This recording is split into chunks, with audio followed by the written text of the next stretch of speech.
everyone, I'm Alyssa. And I'm Brandon. And we're the Wagners. Wagners. We're a husband-wife duo who travel all around the country since 2021 for Brandon's travel nursing job.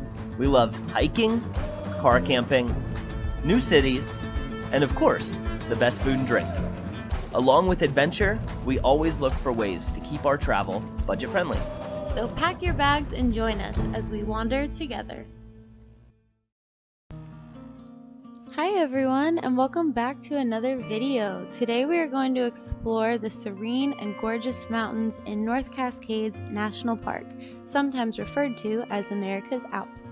So the first thing I should note about this park is not only is it massive, it isn't very accessible. And in addition to that, we went in November, which is the off season, so not very much was open. So this is by no means an extensive view. This is just a little bit that we saw, but that said, even what we saw was immaculate and totally worth the trip out. We came from Seattle, which is about a 2.5-hour drive, and even the drive up was gorgeous. So due to this infamous inaccessibility, North Cascades is one of the least visited of the national parks.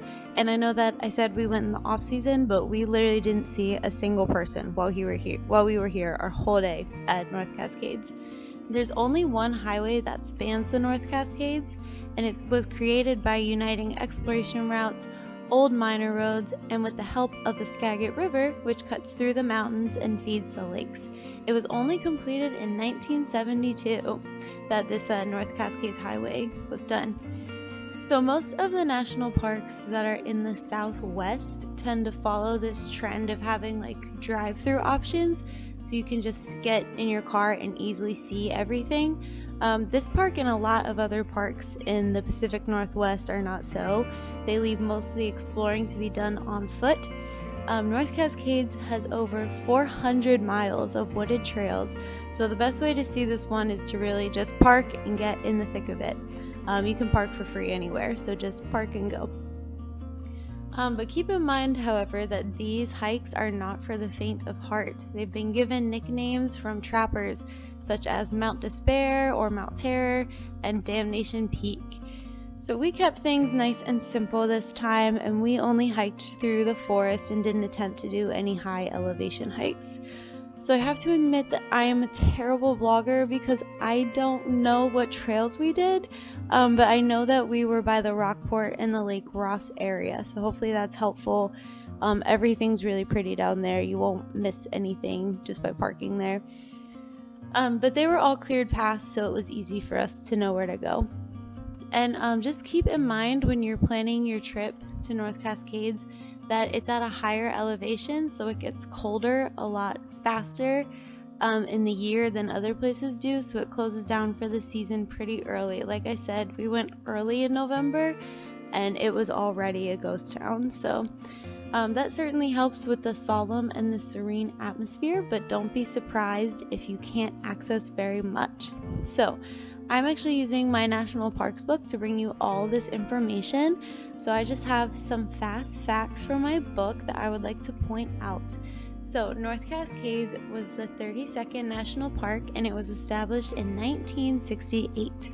And we didn't get to do this because we were in the off season, but my book is telling me that the best excursion is to ride the Lady of the Lake boat into the town of Stehekin, and that there are almost 140 back county campsites for boaters and backpackers alike.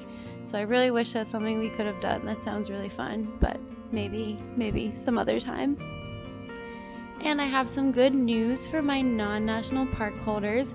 So this national park is actually completely free. If this is your first trip with us, something that you'll just come to know about me is I'm an avid promoter of the National Parks Pass. So not this one, but pretty much all national parks have entrance fees. But if you have your pass, you can get free admittance, and those passes are good for a whole year. So I think the cost of the national park increased because I thought it was only $60 last year, but I'm seeing online that it's now $80 a year. So if you are planning to go to a few national parks, I would go ahead and get that nice and early.